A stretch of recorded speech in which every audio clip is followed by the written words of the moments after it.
नमस्कार विद्यार्थी आणि पालक मित्रांनो, मी ज्ञानेश्वर मुळे आणि आपण पाहत आहात पल्स करिअर काउन्सिलिंग. आज आपण या व्हिडिओमध्ये पाहणार आहोत एअर मार्किंग काय असते. एअर मार्किंगमध्ये तुम्हाला 2 ऑप्शन शो केले जातात. एअर मार्किंग रिझर्व्ह आणि ओपन. त्यापैकी कुठलं चूज करायचं आहे. जर तुम्ही रिझर्व्ह एअर मार्किंग चूज केला तर तुम्हाला त्याचा काय बेनिफिट होणार आहे किंवा लॉस होऊ शकतात आणि जर तुम्ही ओपन केला तर त्यामध्ये काय तुमचा लॉस किंवा बेनिफिट होणार आहेत, ते आपण या व्हिडिओमध्ये पाहणार आहोत. एअर मार्किंगचं जे ऑप्शन आहे ते अराउंड सर्व कॅटेगरीच्या विद्यार्थ्यांना शो केलं जातं. ओपन आणि ईडब्ल्यूचे जे विद्यार्थी आहेत त्यांना एअर मार्किंगचं ऑप्शन दाखवलं जात नाही आहे. ओके. तर तुम्ही जर एअर मार्किंग रिझर्व्ह केला तर तुम्हाला काय फायदा होईल?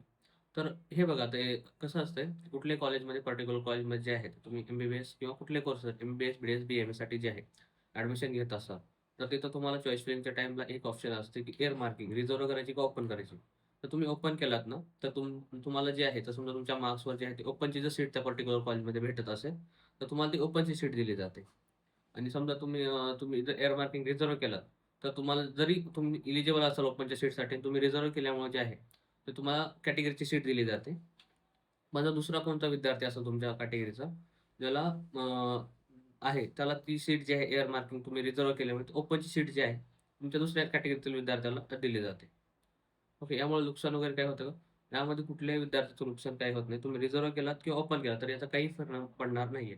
तुम्ही समजा ओपन केला तर तुम्हाला ओपनची जी सीट आहे तुमच्या मेरिटनुसार भेटणार होते ती तुम्हाला भेटली जाते आणि कॅटेगरीमध्ये जे दुसरे विद्यार्थी आहेत त्यांना कॅटेगरीची सीट दिली जाते. समजा तुम्ही रिझर्व्ह केलं, तर त्या केसमध्ये जे आहे ते तुम्हाला कॅटेगरीची सीट दिली जाते आणि जो विद्यार्थी हे आहेत कॅटेगरीचा आहे तुमच्या, तर त्यांना जे आहे ते ओपनची सीट ती दिली जाते. आता दुसरा विषय असतो की जे विद्यार्थ्याला समजा कोणत्या विद्यार्थ्याला ओपनमधून जर सीट भेटली, विद्यार्थी कॅटेगरीचा आहे, पण ओपनमधून जर सीट भेटली त्यांना, त्यांना फीस किंवा स्कॉलरशिपमध्ये कुठलं भेटतात का नाही ते. जे विद्यार्थी कॅटेगरीचे आहेत आणि त्यांना ओपन कोट्यामधून जर सीट भेटली, तर अशा सर्व विद्यार्थ्यांना जे आहे, सर्व कॅटेगरीचे लाभ दिले जातात.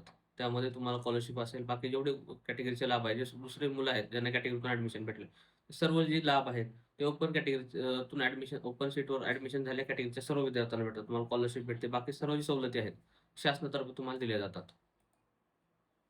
ओके. तर आता एअर मार्किंग रिझर्व्ह करायची की हे करायची ओपन. तर तुमचा इंडिव्हिज्युअल डिसिजन आहे. तुम्ही ओपन जरी केलात तरी काही फरक नाही पडणार आणि रिझर्व्ह केलात तरी काही परिणाम होणार नाहीये. तुम्ही रिझर्व्ह करा, ओपन करा जेणेकरून काय होईल तुमची सीट जी आहे ती ओपनमध्ये जाईल आणि दुसरा जो कॅटेगरीचा विद्यार्थी आहे, तो कॅटेगरीमधून वर येईल. ओके. आणि त्यांना सीट भेटेल.